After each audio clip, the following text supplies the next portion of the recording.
Bienvenue sur TIV Info. N'oubliez pas de vous abonner et activer la cloche de notification. Mesdames et messieurs, chers amis internautes de TIV Info, bonsoir ou bonjour, ça dépend de l'heure où vous regardez cette vidéo. Bienvenue dans votre nouveau numéro de votre émission Parlons Jeunesse. Parlons Jeunesse, comme j'ai l'habitude de le dire, n'est que concept bu nga xam ni dañ koy indi pour parler des affaires concernant li nga xamante ni moo di jeunesse bi. Tey ñu dalal benn gan bu nga xam ni dootuñu ko présenter au niveau de Tivaouane waaye itam dootuñu ko présenter si ñi nga xamante ni ñooy dox ci wàllu jeunesse bi muy le président du conseil communal de la jeunesse monsieur Pape Demba Dia. Tey moom nañ dalal ci li nga xamante ni moo di suñu émission bu ngeen xoolee cadre bi ngeen xam ni changement am na parce que yéen ñi am habitude di ñu suivre à travers notre émission Parlons Jeunesse da ngeen ñuy gis ñu ngi daan nekk fi nga xamante ni moo di Au Merveille Pâtisserie nekk ñi nga xamante ni ñooy suñu sponsor officiel tey nag ñu délocaliser émission bi indi ko feneen li ko waral nag gis ngeen ko mooy li nga xamante ni mooy la situation pandémique bi nga xam ni actuellement Sénégal toll na ci donc éviter yéen déplacement yi ak respecter li nga xamante ni moo di les mesures préventives moo waral ñu def li nga xamante ni moo di changer position émission boobu noonu tey ma dalal comme ni ma ko waxee sànq le président Pape Demba Dia nekk le président du conseil communal de la jeunesse du ma def lu dul bàyyi ko mu nuyu mbokk internet yi koy seetaan à travers TIV Info ci suñu émission bii di Parlons Jeunesse bu ko defee ñu dugg si li nga xamante ni moo di waxtaan bi le président Pape Demba Dia maa ngi lay bàyyi nga nuyu ñi nga xamante ni ñooy suñu mbokk internet yi ni seetaan à travers TIV Info. di la ziar di baal ñëpp ak ci weeru kooru tedd bi ñu nekk di baal ñëpp ak vraiment di nuyu tamit toutes les associations jeunes yi nekk fii ci département bu Tivaouane di leen sant di leen gërëm di leen ñaanal kooru jàmm ak salaam di ñaan tamit aussi li xew Sénégal muy mbas mi di coronavirus di Covid 19 yàlla mu gaaw yem fii ba kenn ku ci nekk delluwaat say activités normalement merci beaucoup. Aïcha merci beaucoup loolu moo nekk li nga xamante ni moo di nuyoo bi nga xam ni le président du conseil communal de la jeunesse lancé na ko à travers toute la jeunesse tivaouanoise waaye aussi à travers toute la population de Tivaouane kon présidence avant ñu bañ a guddal tuuti dañuy dugg ci li nga xamante ni moo di waxtaan bi tey ñu gis ni yow yaay ki nga xamante ni yaa nekk ci kaw kuréel bi nga xam dañ ñoo ŋànk li nekk ci wàllu taxawaayu ndaw yi nekk fii au niveau de Tivaouane maanaam ci wàllu commune bi ñu ñëw tey fas yéene waxtaan ci concept bi parce que on ne peut pas parler de jeunesse sans ñu addu jëmale ci li nga xamante ni moo di conseil communal bu jeunesse bu Tivaouane tey ñu gis ni seen liggéey dafay ñëw juste pour jàppale ñi nga xamante ni ñoom ñoo nekk les autorités ci wàllu mairie bi maanaam ci wàllu municipalité bi ñu bëggoon xam lan mooy rapport bi nga xamante ni moo dox ci diggante municipalité bi ak ñi nga xamante ni ñoo di conseil communal bu jeunesse. merci beaucoup Nazir j'en profite de saluer le maire yaakaar naa seen rapport ñun ak ñoom ñooy suñu tutelle ñooy suñu interlocuteur fii ci commune bi parce que ñun ak ñoom yaakaar naa ne ñooy ànd di liggéey ci lépp loo xamante ne ñu ngi koy def comme activité moo tax ñun bu ñu nee conseil de la jeunesse rek maire mooy suñu tutelle boo xamante ni ci commune bi mooy suñu interlocuteur moom la ñuy waxal à travers toutes les jeunes moo tax ñun moom maire en général dañuy liggéey souvent constamment ci activités yoo xam ne ñu ngi koy am yëpp fii ci biir commune bu Tivaouane. d'accord comme mu la déggee bu baax mooy que ni le conseil communal de la jeunesse dafay dépendre ci li nga xamante ni moo di mairie bi parce que ñoom ngeen fi teewal ci wàllu liggéey donc est-ce que tey peut-être ñu ngi leen di jàppale en revanche ci mairie bi ñoom ñu ngi jàpp ci li nga xamante ni moo di programme conseil communal bi. effectivement bon on peut pas dire à 100% parce que conseil de la jeunesse comme démembrement la ñoom dañu waroon def chaque année ñu alloué ko benn situation boo xam ne ci lay def ay activités mais si je me trompe pas yaakaar naa ne su ma juumulee bon ñun événement la ñuy appuyer parce que bu ma ko waxee situation peut-être recevoir nañu ko benn yoon bon yeneen gis yëpp le maire day déplacé wu activité bi ñu am mu ñëw bon jox ñu participation am lam ñuy jox ne bon peut-être xëy na comme ñun chaque année dañu am activité yi ñuy def comme semaine de la jeunesse comme yenn yooyu fa la jàppoon ne ñun activité bu ñu def rek dina ñëw bon appuyer ñu mu nekk sous forme de situation mais pour cadre de situation intégralement si je ne me trompe pas si amoo benn faille benn yoon lañ ci jot depuis le maire nekk fi ñun ak moom mais chaque activité bu ñu am comme les semaines de la jeunesse dina déplacé bu taal otoom ñëw ci ñun jox ñu participation am bu dee ci commune bi la ñuy def tamit yëg ko aussi bu ñu ko waxee aussi li muy mënit na koy def loolu daal la ñu am link ak ñoom mais ñun vraiment lu ñu xaar ci ñoom chaque instant mooy que mu gën a jàpp conseil de la jeunesse donte jàpp nañ ko mais bu ñu waxee jàpp mooy gën a am tenir considération ci moom parce que tenir considération boobu mooy permettre le conseil de la jeunesse bépp association bu nekk Tivaouane moom mu mën la appuyer à travers la municipalité. très bien kon bu mu déggee bu baax a baax conseil communal de la jeunesse bi ñi nga xam te si ñoom ñoo féete ci wàllu mairie bi dinañ ñëw di jàpp ci li nga xam te ni moo di seen liggéey mais est-ce que subvention bi tax ñuy wax mu nekk subvention légale bu nga xam te ni mairie bi daf ko warloo ba tey day xaw a wute ndax wareef dafa am li nga xam te ni mairie bi da ko warloo ak li nga xam te ni moo di conseil communal bi est-ce que mairie bi ñu ngi respecté seen engagement ci côté boobu. non non non loolu moom pas du tout moom vraiment wax naa la sànq ne la bu dul activité bu ñu am ñëw situation bu dul loolu moom situation intégralement nii non non loolu moo amul moom waaw. d'accord kon loolu dafay répercuter ci li nga xamante ni moo di programme yi ci programme yi nga xamante ni moom mooy dox ci wàllu conseil communal de la jeunesse parce que bu fekkee mairie bi peut-être appuyé wul ni mu war a appuyé liggéey bi war ci conseil communal de la jeunesse dafay des. effectivement moom mooy frein activité de conseil de la jeunesse yu bare bare parce que tey xam nga les fonds de dotation wala soit les fonds de concours yi nga xamante ne nii chaque conseil de la jeunesse mën na ci bénéficier wu tey ji bu ñu ci amoon benn forte somme ñun on peut faire beaucoup d'activités à travers les associations jeunes qui sont dans la commune de Tivaouane. Malheureusement tel n'est pas le cas bu fekkee loolu amuloo ko peut-être ouverture bi nga war a am pour defee ne activités yi day am blocage sa seul peut-être xëy na li ngay def mooy yow sa demande c'est bon ci say doxalinu bopp wala say bonne volonté bopp wala yu en personne nga xool say nit yu la yàlla booleel ngay recherche nga wut ci ñoom loo def comme activité moo lay permettre pour nga def ko mais bu ñu sañoon municipalité bu Tivaouane dina yëkkati somme boo xamante ne ci situation conseil de la jeunesse ça permettre ñun conseil de la jeunesse ñu gën koo dimbale gën koo accompagner parce que tey ñun suñu rôle mooy accompagner la municipalité moo koy dimbale ci lu bare bare loolu nag fekkoon am na dina noppalu ñun noppalu association jeunes yi nekk Tivaouane tamit aussi dinañ noppalu mais malheureusement loolu dafa am sooxe te xanaa peut-être maire dina rectifier loolu pour gën a bàyyi xel ne ndaw ñi ñu ngi taxaw pour associer ko jàppale ko ci lépp lu muy def kon moom it en tant que maire de la commune peut-être xëy na dina gis ne kat comme ñu ngi ci lii di mu dimbale bu situation jotatee lañ leen jàppale pour ñu mën a gën a encadrer seen association jeunes yi nekk fii ci biir Tivaouane. Très bien. Votre émission Parlons Jeunesse, je pense que c'est le moment opportun de faire ce qu'on appelle avancer ou de mettre en avant les mots de la jeunesse. Comme le président l'a si bien dit, moi que ñi nga xamanteni ñom ñoo nek ci walu mairie bi manam municipalité bi buñu jappalé ñi nga xamanteni ñom ñoo nek wa conseil communal de la jeunesse c'est comme jappalé na ñi nga xamanteni ñom moy jeunesse Tivaouane parce que conseil communal de la jeunesse bi nañ fi nekkal mais buñu déggé bu baaxa baax wax ji moy que ni des na ci taxaway bi mairie bi wala ci municipalité bi warona am ci li nga xamanteni moo di conseil communal de la jeunesse kon tey dafay xaw a benn question dafay ñëw mooy à part li nga xamante ni moo di subvention yooyu yan stratégie la municipalité bi wala le conseil communal di def pour mën wala ñu mën ci am ay fonds yu nga xamante ne nii dina mën a permettre ñu réaliser activités yi à part sujet subvention yi. Bon ñun en tant que conseil de la jeunesse ñu amee activité dinañu cibler partenaire par exemple koo xam ne mën nañu associer ak moom mu def participation pour activité bi ñu mën ko réaliser loolu mooy seen avantage souvent parce que les membres du conseil de la jeunesse vraiment ñoom ñëpp volontariat la ñuy demee ku ci nekk da ngay yëkkati si li nga am di ko def pour activité yi nga am mu mën a am réussite bi nga ci soxla lu saar nga gis benn partenaire nga viser ko ne ko kat am nañu une activité telle bind ko saisir ko en tant que jeune dem waxtaan ak moom la mu mën mu bëri mu jël ko jàppalee la ko pour nga def activité boobu loolu moom mooy démarche conseil de la jeunesse ci loolu la ñuy wéyee ñun depuis lors que ñu fal ñu ba léegi daanaka programme bu ñu teg ba mu réussir rek ñoom nag dañ ko bind dinañ bind la municipalité dinañ bind képp ñu war a bind na la am nañu activité sangam boo ci defee xayrun boo ci deful xayrun mais suñu devoir mooy wax la ba nga xam ne ñun ndaw ñu ngi def duñ ne waxuñu ñu wax nañ ñu ba ñu pour yow bu ngeen mënee jàppale ndaw ñi ngeen jàppale leen mais jàppal sa xel ne daal activité bu ñu am dañ def ay plan d'action yoo xamante ne dañ fexe ba xam fan la ñuy jëlee xaalis boobu pour def activité bi buñ ci pare bañ ci am benn jafe-jafe ñun loolu mooy suñu stratégie parfois bu ñu amul xaalis boo xamante ne nekk na suñu kees pour ñu mën ci liggéey. D'accord très bien kon bu la dégg bu baax conseil communal de la jeunesse amul fond de caisse. Pas du tout parce que bon j'aurais bien nag conseil de la jeunesse comme ni ko conseil yëpp peut-être denc ay millions ci keesam xam nga di ci tibbu di def ay activités mais soo amul benn revenu subventionnel boo am à côté de la municipalité peut-être day métti ci pour nga am ay fonds de caisse yoo xamante ni dañ ko mën a tudd loolu mooy malheur bi. Avec le rebondissement d'une citation que j'ai l'habitude de dire souvent ci samay émission may wax ni le développement d'une localité repose sur l'engagement citoyen de sa jeunesse loolee dafa nekk lu nga xamante ni ñi nekk ci wàllu municipalité bi dañ ko war a bàyyi xel parce que je pense que étant wala ci conseil communal de la jeunesse war nañu mën a am lu nga xam ni tey jeunesse bi buñ ko soxlaa war nañ ci mën a taxaw tey je pense que à l'exemple juste titre bi mooy li nga xamante ni ci nañ toll nii muy situation pandémie bu Covid-19 gis nañ taxawaay bi nga xamante ni am ngeen ko ci te inch'Allah dinañ ci avancer dinañ ci ñëw ci li nga xamante ni moo di suñu deuxième partie émission mais beneen question bi ñu ñëwee mooy tey gis nañ ku ci mel ni Khadim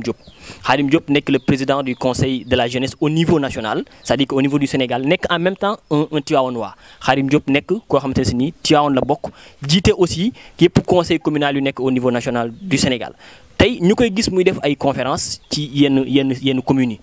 te bokk Tivaouane ñuy poser aussi la question pourquoi pas moom présence am mu marqué ko au niveau de Tivaouane lan mooy problème bi exactement. Vraiment merci beaucoup Nazir ci question bu am solo boobu je pense que ne Khadim il est de Tivaouane parce que Mékhé la dëkk te Mékhé fait partie du département. Je pense que ne activités yi am yëpp au niveau parce que activité par activité la parce que dafa am activité communale am activité départementale am activité régionale. Peut-être xëy na au niveau national mooy le conseil de la jeunesse dirigé par monsieur Khadim Diop ñu koy nuyu de passage li ñuy wax que ne ñoom seen concept parfois day am bon. Par stratégie bu ñuy jaar am bu ñu demee ci forum bu ñu nee les grands forums régions yi rek ñoo koy accueillir am nga tey jii contrat dafa am benn partenariat ak CNJS mooy conseil de la jeunesse contrat àddina la wër ñooñu ñu see benn partenariat ak le conseil national de la jeunesse du Sénégal ñooñu seen forum yi ñuy def forum yëpp c'est des forums régionaux am benn forum bu ci am ou forum départemental ou communal mais ñun nag ci suñuy pexe ak ndimbal moom vraiment ak appui am fexe na ba convaincre le partenaire ba ñu am ñun le grand forum du département de Tivaouane te def nañ ko dirigé par le conseil de la jeunesse fii ci Daaru Xuddus lañ ko doon defee loolu su amee jàppandalu Khadim Diop la ba mu am mais say su jàppandalu loolu waxuñu ci peut-être xëy na loolu mën naa bañ a am mais sant yàlla ba ñu ne conseil de la jeunesse fexe nañ ba décroché benn forum boo xamante ne nii contrat mu ngi koy def te amul benn département boo dem tey ji nga tudd ko ñu ne contrat moo ko fi def budul Tivaouane pour le moment ci première phase bi jàll xamuñ nag deuxième phase bii ñëw mais forum bu mu am grand forum bu mu am bu nekk ñu ko doon defee ci régions yi ak les chefs-lieux moo tax nag ñun bu ñu amee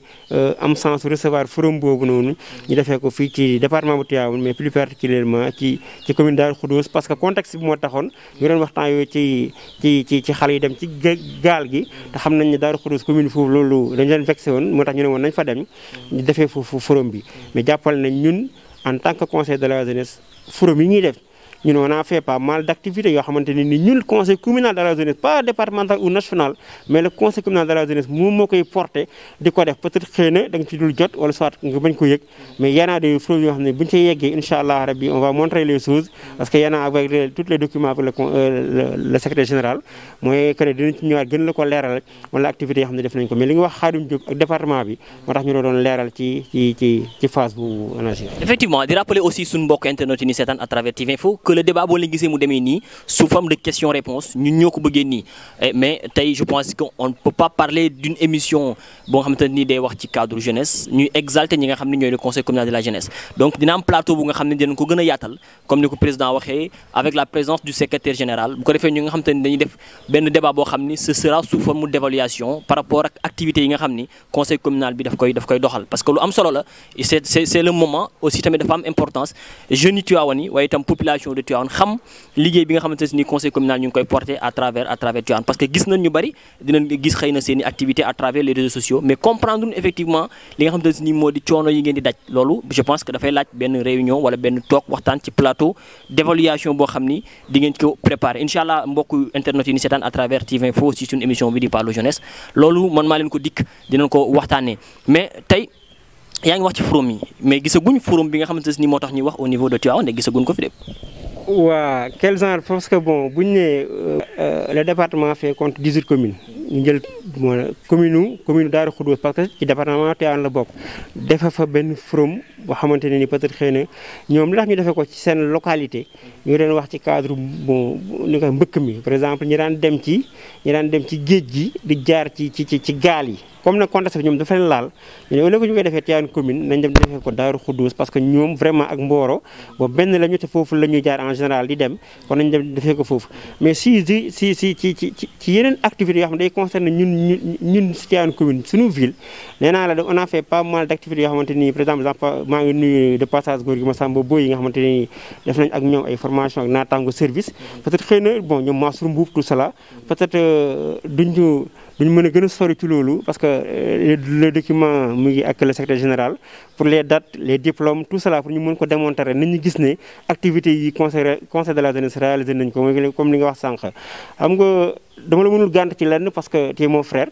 mais bi ñu jot émission bi ak heure bi ñu woo ak heure bi ñu koy nangu loolu suñu engagement personnel la parce que loolu Tivaouane moo ñu ko jaral mais pour wala ne montrer la nit bi wax dara day am ay preuve à l'appui indil la lépp sur table ba nga xam ne loo ñu laaj dinañ la ko mën a indil ay tontu réponse xam ne du am benn jiixi jaaxa da doon gën a neex ci waxtaan wi. moo tax ni nga defee concept bi man aussi ma nangul la ko moo tax c'est très engagé ci li ngay def dañ ci jàpp ñun aussi ba mën a jëm kanam moo tax ma ne la incha allah comme wax nga dëgg sànq ne yoon yemul ci benn dañ def le tout ba recevoir la encore une fois pour beneen yoon mën a préparer tous les documents ak tous les diplômes yoo xamante ne nii concerné na li ñuy wax ñu mën di ko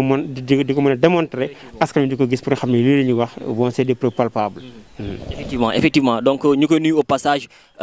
mon très cher grand monsieur Gorgui Massamba Boye ainsi que tous les autres grands yi nga xam te ñu ngi jàpp ci liggéeyu jeunesse bi nga xam te ñoom nekk aussi au niveau de Tivaouane. donc tey bu ñu la déggee bu baax loolu je pense que forum bu am solo la parce que day wane ci wàllu sensibilisation jeunes yi nga xamante ne dañuy génn te bu ñuy wax forum mënuñu si génn ñaari cadres yi mooy si cadre entrepreneuriat ak ci cadre employabilité jeunesse bi. donc tey ñu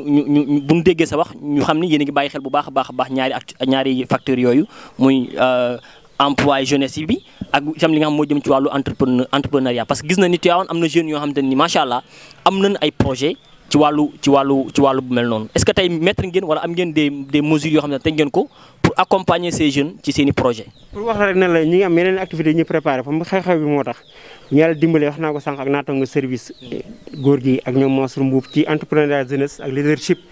peut-être xëy na nit ki fi mu toll nii da ngaa dem ba demal sa bopp dafa jot par exemple bañ a dépendre encore ci kenn te lan moo la koy mooy nga am entrepreneuriat jeunesse bu baax booy def tey ji bu mën a avancer ci li nga moom yow moomal sa bopp autonome et indépendant moo tax ñoom chaque instant bu ñuy waxtaan dañuy bàyyi xel ñooñu nga xam ne ay ndaw lañ génn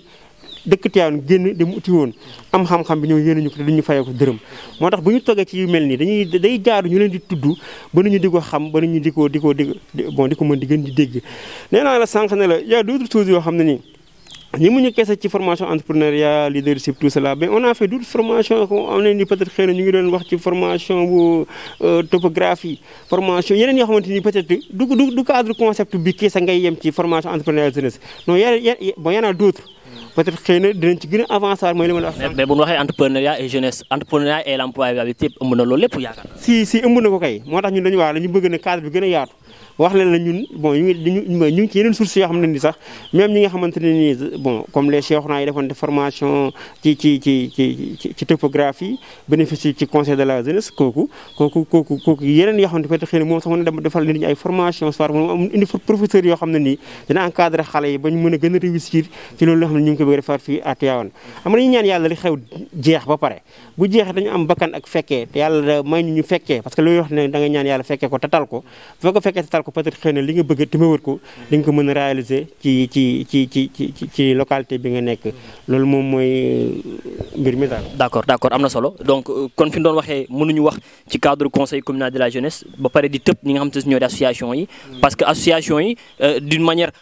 factorisée wala d'une manière fractionnelle ñoom dañuy représenter li nga xam te ni moo di conseil communal de la jeunesse ci yenn liggéey donc tey est-ce que mën nañu xam bu fekkee y a une politique boo xam te ni teg ngeen ko pour accompagner les associations ci seen activité. xam nga j'en profite de dire merci à toutes les associations peut-être comme ni ñu koy waxee parce que dinañu échanger ak ñoom te ku ci nekk bàyyi nañ la xel ñu gis liggéey bu am solo bi la jeunesse de Tivaouane def waxuma ko pour lu neex kenn dama ko wax c'est pour un constat que j'ai fait parce que aussi il y a des jeunes très engagés yoo xam ne ñu ngi ci biir dëkk bi di ko def peut-être nag l'association bon la maison mère c'est le conseil de la jeunesse les autres associations ñun suñu démembrement lañ ñun lañ bokk ñun nag bu ñu ëmbee ñëpp dañuy rafetlu liggéey yi ku nekk boo koy def muy lu baax dañu ko rafetlu peut-être mënuñu sitandoo ñëpp mais xam nañ ci ñoo xam ne vraiment aussi ñu ngi def seen kéemtalaay kàttan boo demee ci ku mel ni bon di nga am ay AGET di nga am ay MAC di nga am ay ADB di nga am ay bon sa fondation la ZES xam nga di nga am bon d'autres fondations yoo xam ne ñu ngi fii tey jii comme président Mansour bu Kër Fakhass Baye Mbacké fondation bi ñu jiite mooy booy ku ci nekk am nga engagement boo xamante ni yaa ngi ko jàpp tey di ko def développement pour lu développer bon sa localité moo tax ñoom bu ñu gisee benn affaire am damay kontaan ñoom parce que automatiquement dinañu wane seen participation ak quel que soit alpha mën naa leen lépp lu ngeen def rek jàpp leen na ñun le conseil de la jeunesse ñu ngeen koy defal day gën a rafet nag ñëpp di àndandoo di ko defandoo day gën a neex mais ñun lu ñu def suñu compte lañ ko defee parce que ñun ñooy seen interlocuteur maanaam bëgg bi ak bañ bi loolu yàlla moo ko dogal tey gis naa ne ñoom vraiment am nañ modestie bi am nañ OFT bi te it aussi am nañu honnêteté bi def loo xamante ni boo lañ koy wax ko sax ñoom dinañ ci gën a joxe yenn xalaat yoo xamante ne nii moo day gën a avancé le conseil de la jeunesse moo tax j'en profite maa leen di nuyu waat de passage di leen nuyu mooy leen Lamina tout cela yi nga xamante ni ñi ngi gis seen liggéey bu rafet bi ñuy def ñu Tivaouane saluer ko parce que chaque année wala chaque événement nga gis kenn ku nekk ci ñoom taxawal loo xamante ni vraiment tey bu ñu demee bay def ñun suñu bilan dañ naan li bu ñu neexee boo ko teg parce que c'est activité yëpp activité conseil de la jeunesse la parce que ñoom li ñuy def loolu ñun ñoo ko moom ñun lañ koy defal dootu nag ku ci nekk boo demee ci benn association di nga am leader bu fa nekk comme yow de passage ma lay saluer gis sa taxawaay bi nga am envers Tivaouane gis tamit aussi ni nga engagé woo ci structure bi nga nekk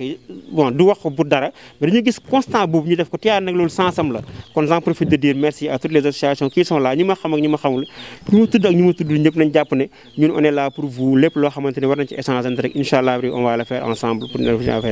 avancer. Machallah président donc je pense que li nga wax nii c'est justifié en plus c'est palpable parce que soo xoolee actuellement nii ci situation pandémique bi Tivaouane ñuy ñaan yàlla mu gën ñu dolli sutura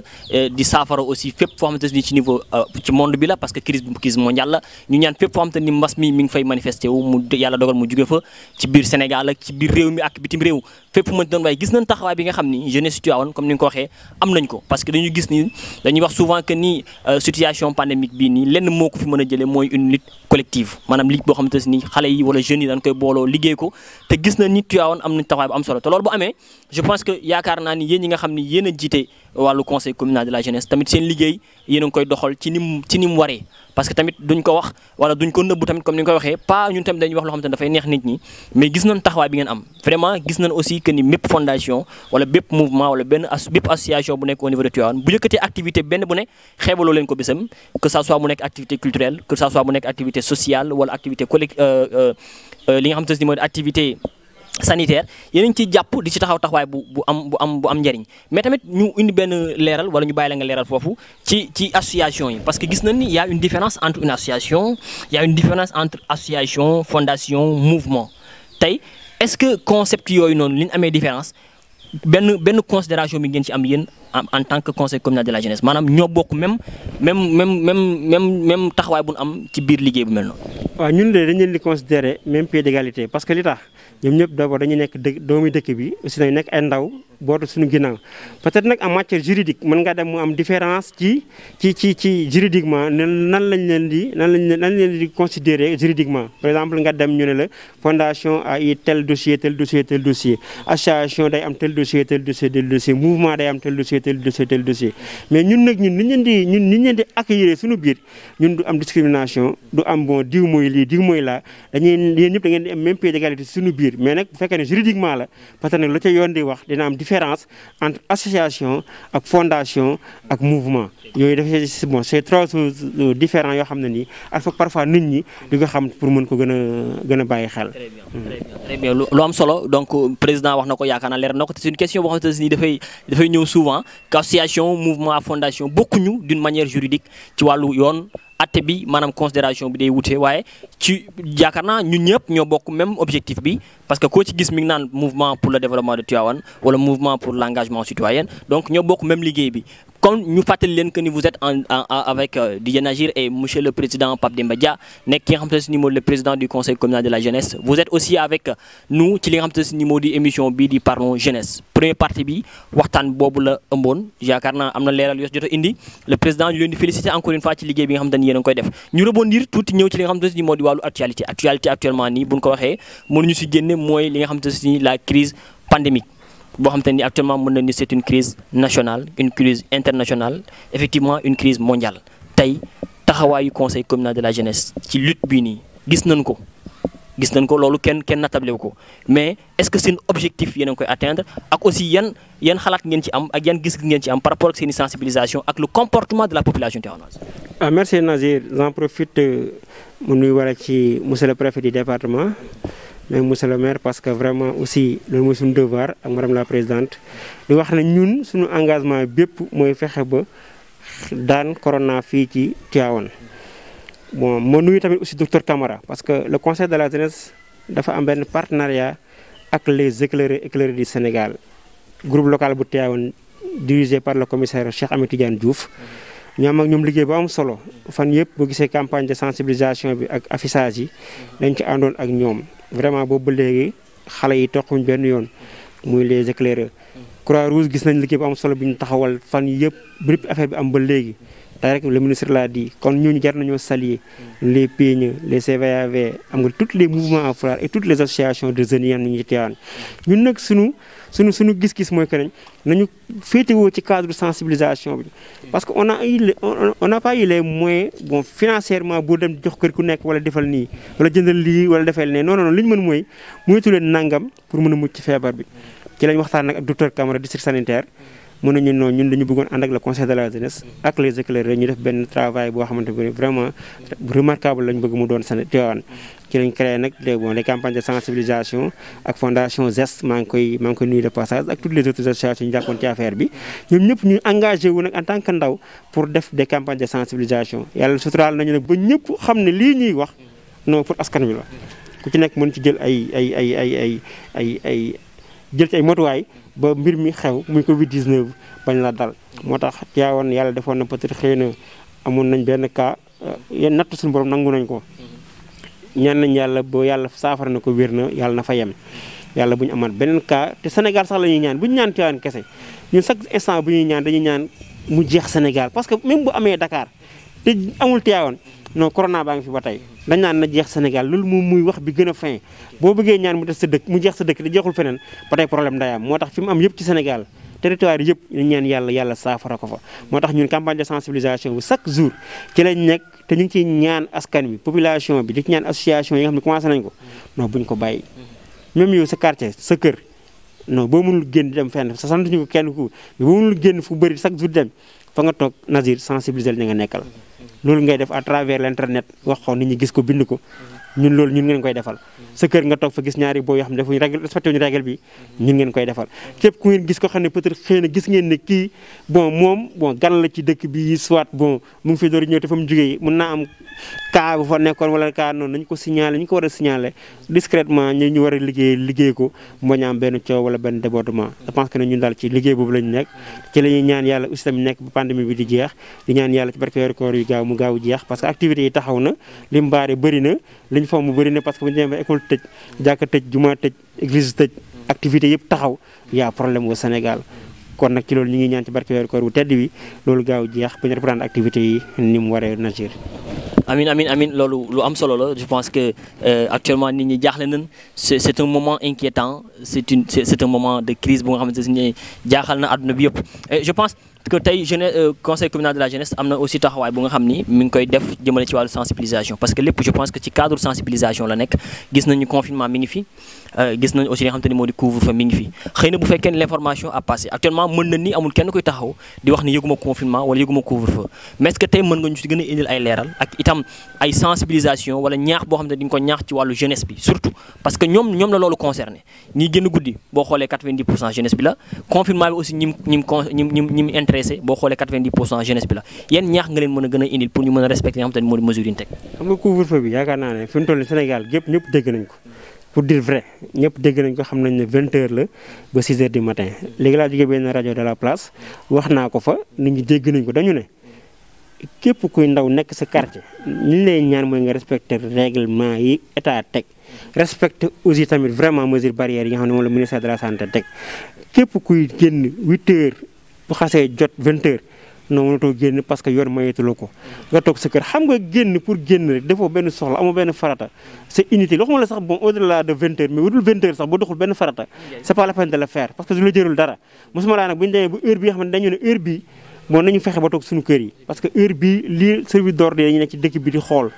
di surveiller askan wi ñooñu ñu leen di nuyu de passage parce que vraiment ñoom bu nit ñi di nelaw ñu ngi tali bi dañuy aar loolu c'est quelque chose à saluer moo tax ñi nga xam ne dañuy génn di doxante ak ñoom di yundu ak ñoom dawante ak ñoom ñu leen di lancer un appel à travers l'internet bi ñoom ñu bàyyi ko toog seen kër yi dox farata bu faree ñu doon toog seen kër yi bépp jeune bu nekk Sénégal lay wax waxuma sax Tivaouane parce que lii Sénégal bi dañu ko déglu dañu ko seetaan nga toog sa kër parce que loolu moo lay aar aussi loolu moo ñuy aar Nazir te bu ñu bëggee mbir mi jeex nag faaw ñu joxante loxo xam ne ñoo bokk ndey ñoo bokk bàyyi wax ji ñuy waxante nii dañuy dégg ko mën ko respecté wax ma joxante loxo pour nuyoo mais joxante loxo pour boole xool yi xam ne li ñuy digal nii suñu njëriñ la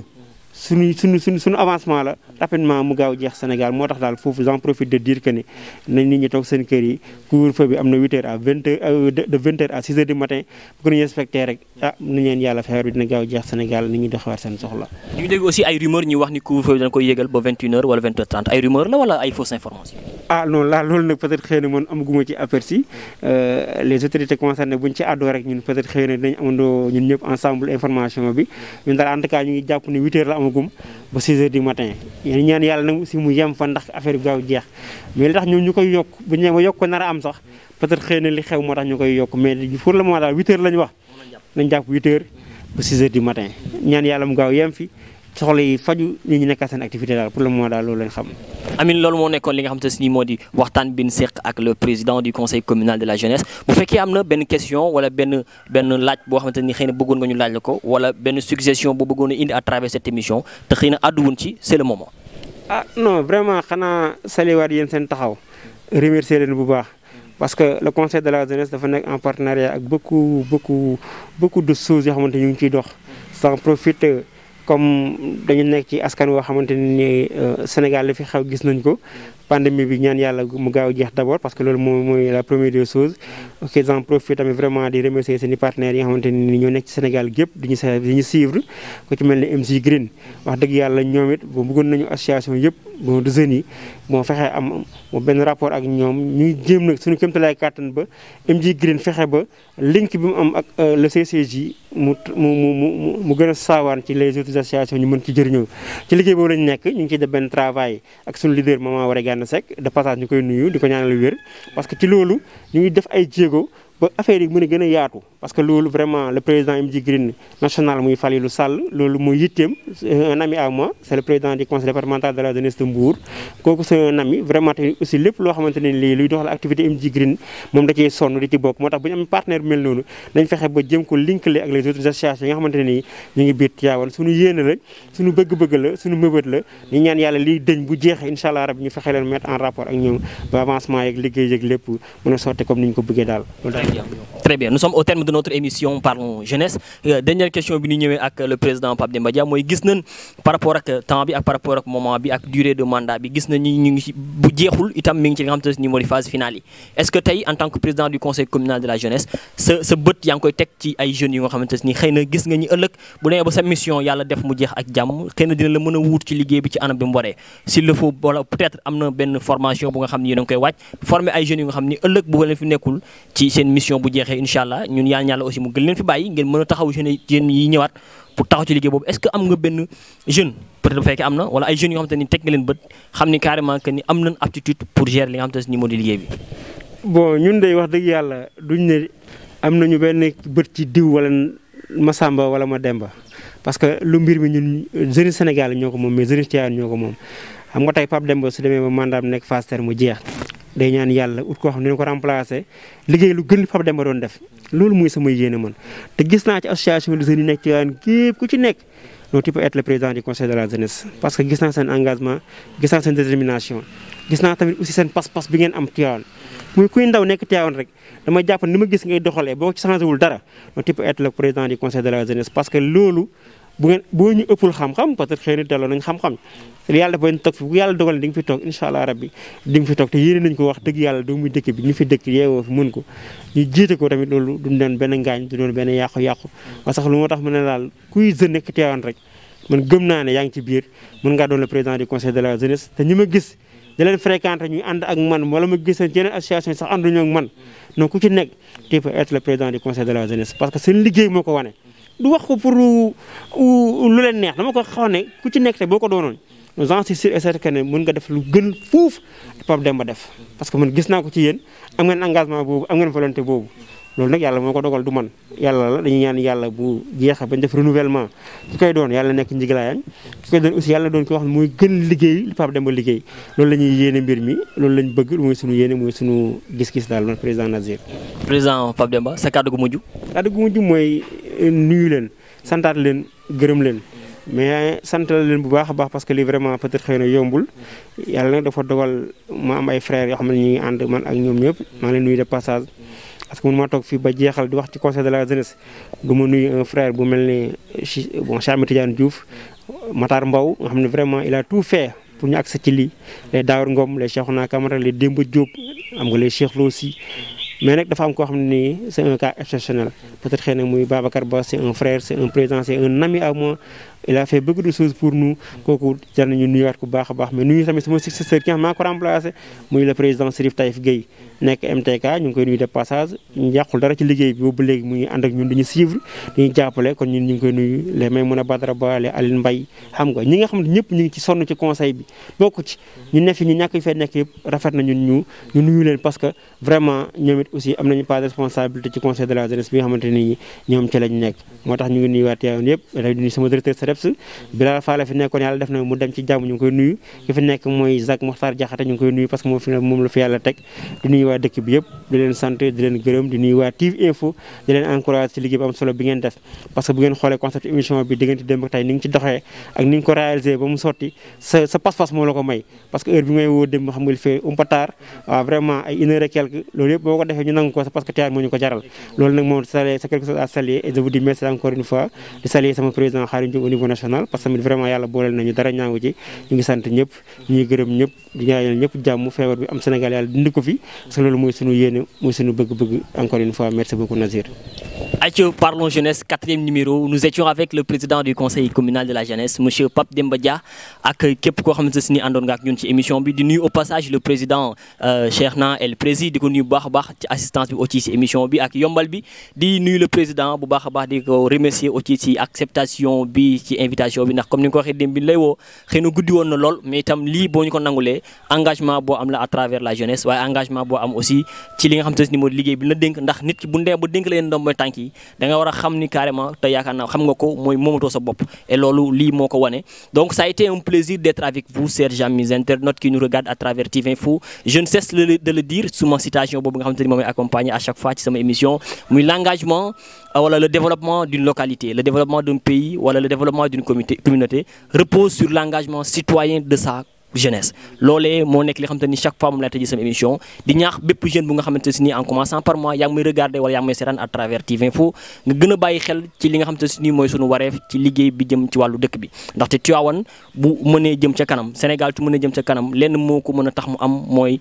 l'engagement de sa jeunesse ñun jeunesse bi ñu booloo moo waral concept émission bi yéen ñi nga xamante ni yéen a ngi seetaan émission bi am ngeen possibilité poser seeni questions pour les autres numéros yi nga xamante ni ñooy ñëw à travers un numéro WhatsApp dina jaw ci suufu baaru écran bi waaye itam ngeen def li nga xamante ni moo di abonné ci chaîne bi wax naa leen ko la magie de la chaîne wala la magie de la télé c'est sur TV Info la première chaîne wala la chaîne la mieux regardée ici à Tivaouane vous étiez en direct avec wala votre jeune frère votre ami Didier Nagir en compagnie de notre président monsieur Pape Demba Dia dafa mel dafa noo bëgg sànni waaw Fatou xanaa sama benn frère bu ñuy wax Modou Gueye Ndiaye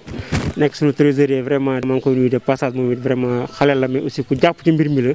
pour mu sotti Modou Gueye maa ngi koy ziar bu baax a baax a baax a baax di nuyu aussi yeneen membres yëpp am ñu sama xel nga ci ñoom mais peut-être xëy na tudd leen dina jafe mais moo tax xel mën na fattu mais daal ku ma tudd ku ma tuddul yëpp jàppal ne yaa ngi ci biir ñu ngi lay nuyu de passage les Mor Diouf tout cela xam nga mënuñoo lim ñëpp mais daal ñoom ñëpp jàppal ne ay ndaw yoo xamante ni aussi ñu ngi jàppale seen localité ku ci mel ne tamit le secrétaire général national bu Sefi Ndiaye si kooku élève de Tivaouane moom mooy secrétaire général national du conseil national de la jeunesse élève de Tivaouane il fait beaucoup de choses à Tivaouane à travers les associations jeunes loolu nag vraiment c'est quelque chose à saluer de le dire pour nit ñi xam ne ndaw la te mu ngi bàyyi xel dëkkam loolu lañu doon yokk Nagir moom ñu fàtte woon. effectivement merci beaucoup monsieur le président donc ñu àndoon nag ci wàllu xarale gi ak ci caméra bi Dadi ak ki nga xamante ne moo di montage mi ànd ak Mass Pogboum Dadi nekk aussi ci li nga xamante ne moo di réalisation bi c'était tout pour votre 4e numéro de l'émission Parlons Jeunesse Parlons Jeunesse reviendra très très bientôt ci yeneen invité ak ci yeneen waxtaan c'était un plaisir d'être avec vous merci à la prochaine.